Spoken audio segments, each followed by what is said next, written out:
we're getting back to the 2J Mower project. So time to fork it out of its sad corner and put it in the shop and tear it apart. And then put it together.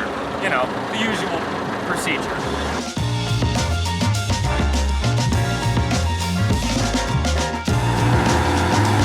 Still a little bit tippy.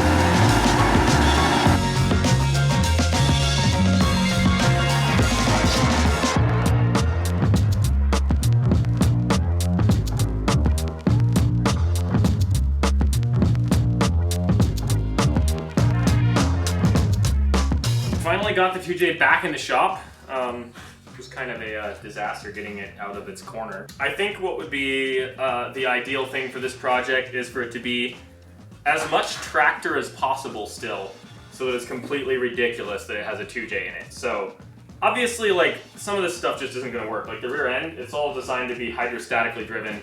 The original engine sat here, just spun this shaft here, and so this was the drive shaft, which just goes to this hydraulic pump. This is a big hydraulic pump that then runs the rear axle and the hydraulic lift for attachments and stuff. So that's all cool, but adding a 2J to it wouldn't make it go any faster. It'd just make it burn up the pump faster. So we'll take all of that out, unfortunately, but I want to use this main chunk of frame. First step is just going to be kind of tear it all down to the frame so that I can start figuring out how to fit the 2J and the transmission into this space.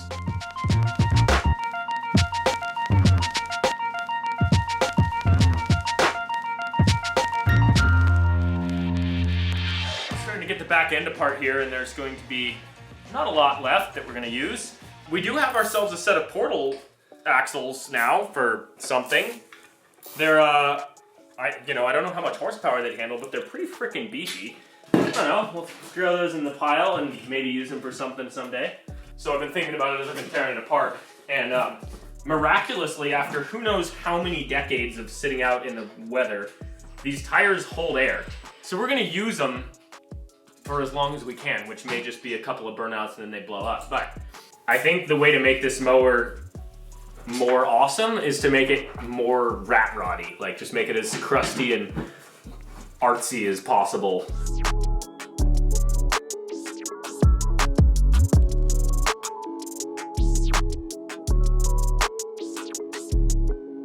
At the moment, I think my plan is going to be to bolt the engine and trans together. So this is a 5-speed trans out of a Toyota pickup that should hold some decent power.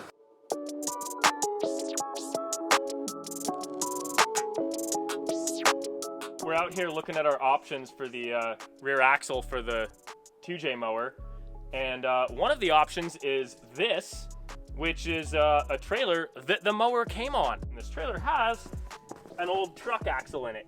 No idea what it's from. I'm sure somebody could just look at it and know, but I don't. But it's a big solid axle, could easily handle the power, plenty durable. So one option is that, just welded solid to the frame, no suspension, in true tractor form. The other option is this. You can't see much of it because it's under the Jag, but the rear end here is a large center differential. I think it's a Dana something or other, Dana 40, I want to say. It's a really beefy diff with brakes mounted on the outside of the diff and then independent suspension out to here and those cool dual coil springs. It's got a whole subframe here bolted to the Jag, so it should be pretty easy to just undo a few bolts, drop the whole subframe and take it into the shop. And of course we waited until it was snowing to actually get out and take this thing out. I've been thinking about this for a while, but we just waited until the day it was freezing. Yep, because we're idiots. We're gonna take a quick break from that craziness to talk about the sponsor of this video, Surfshark VPN. Now I use Surfshark VPN because it protects me and my information. I can use it on all my devices with one subscription, which Surfshark's the only one who does that. And it's just incredibly fast and easy to use. I just open up my phone, connect to the fastest server, and boom, I'm protected. Also, I like using Surfshark when I'm traveling because then I just say I'm in the US, I get access to my email, Netflix, bank, everything without going through a crazy verification process, or even some sites that like YouTube that are just blocked entirely in certain countries. Also, I do a lot of work in coffee shops, library, things like that, and Surfshark encrypts my data, so even if someone does steal it somehow, it's useless. They don't got anything. And with Surfshark, there's 24/7 live customer support and a 30-day money-back guarantee, so it's really risk-free. To get Surfshark VPN for the best deal in the industry, you need to go to our link in the description and use code GHPC at checkout. That'll save you 83% and get you 3 extra months for free. This is the best deal for the best VPN. Definitely check it out. But for now, let's get back to the 2J mower.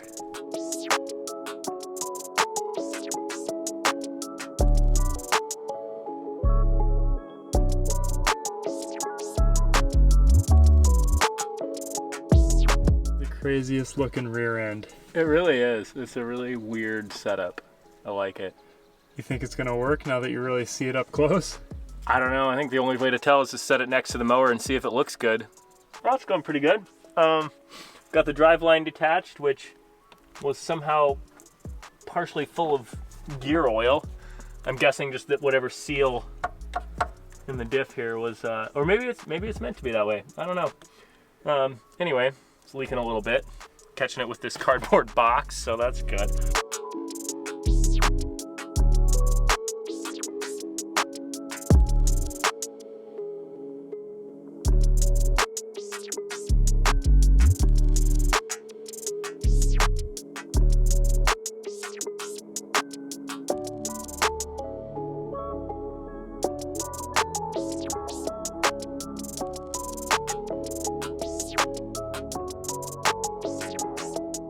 Got this sweet rear end setup from the Jag in here. Got it all pressure washed. It's the most complete setup I've ever seen from anything. Like, it's modular, it's all one piece. That's the whole rear drivetrain. Brakes, differential, suspension, all of it. Like, there's only one part of the whole suspension that's not bolted to this subframe, and that's these arms here, which don't even do a whole lot.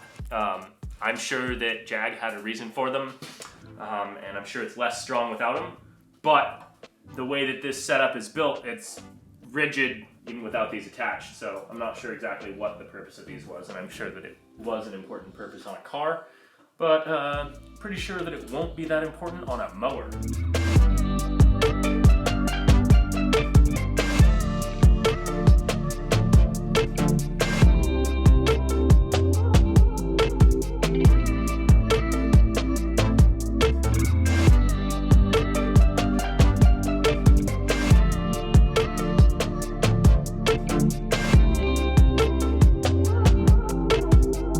Get the 2J mower coming together here. Time to bolt the engine and trans together so that I can figure out where to put them in relation to everything else, which at the moment everything else is basically just that rear clip from the Jag.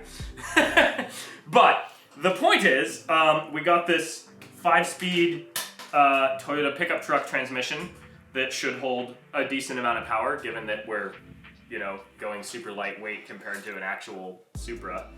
We just had to get a new bell housing for it to match the 2J bolt pattern. Actually, our friend Ryan at Boost Rodeo got us this transmission. He happened to be over in Seattle, and he has something that deserves a 2J in it, a Supra. So he knew all about the transmissions and stuff, so we asked him, what one we should get for cheap and whatnot, and he brought it over here for us. So we just got a clutch kit for the 2J off of eBay. Just want to make sure that that clutch is actually going to work for what we're doing.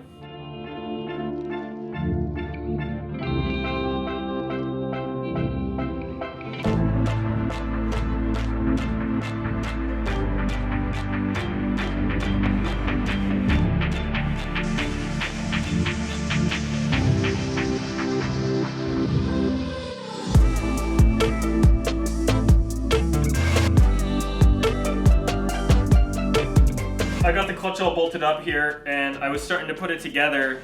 Turns out, There's something interesting going on here. Hang on, let me show what's going on here.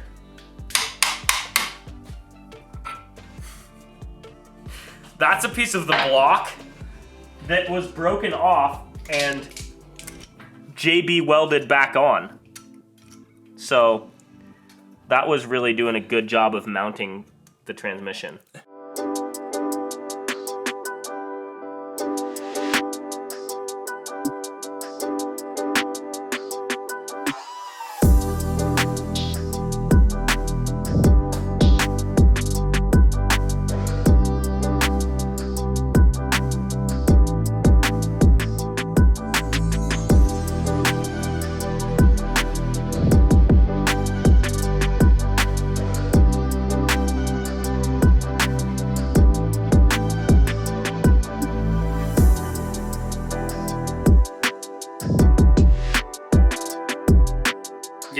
That's the transmission bolted to the 2J. So I think the next step is going to be just to chop this section of frame off here.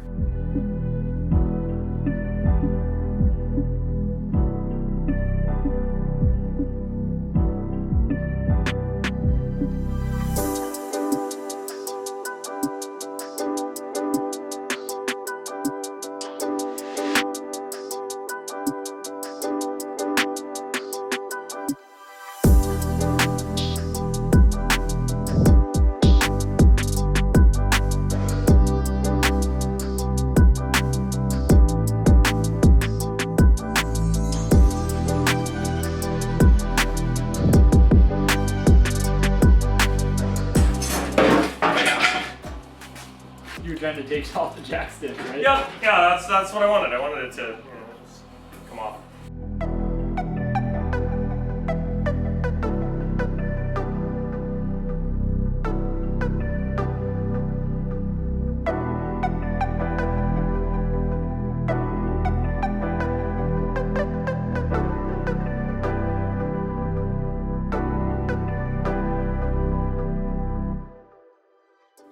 Wow.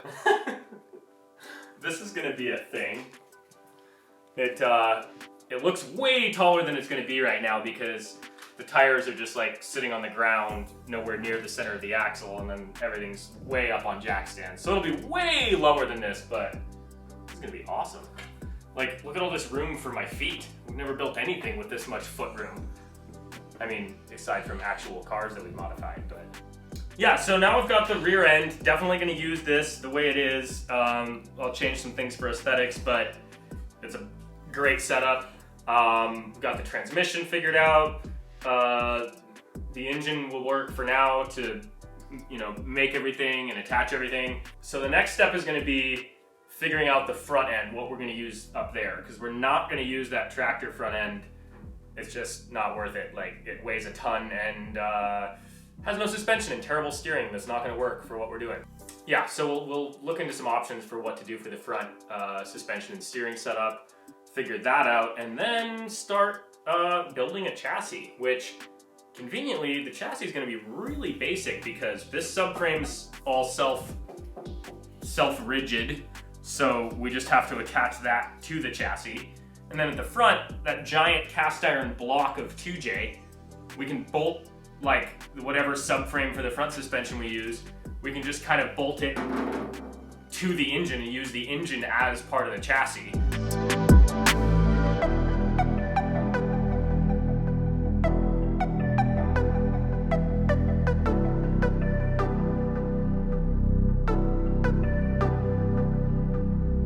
Someone was giving it all the beans, huh? Yeah, so I was cleaning up some parts, and this is the old flex plate or drive plate, whatever you call it, from the 2J, and I've never seen anything like that. It was held on, like sandwiched between two plates onto the crankshaft, and it's just, the center is completely busted out, but still there. Like, it just twisted itself into two pieces, and then just kept going like that. That engine has had an interesting history.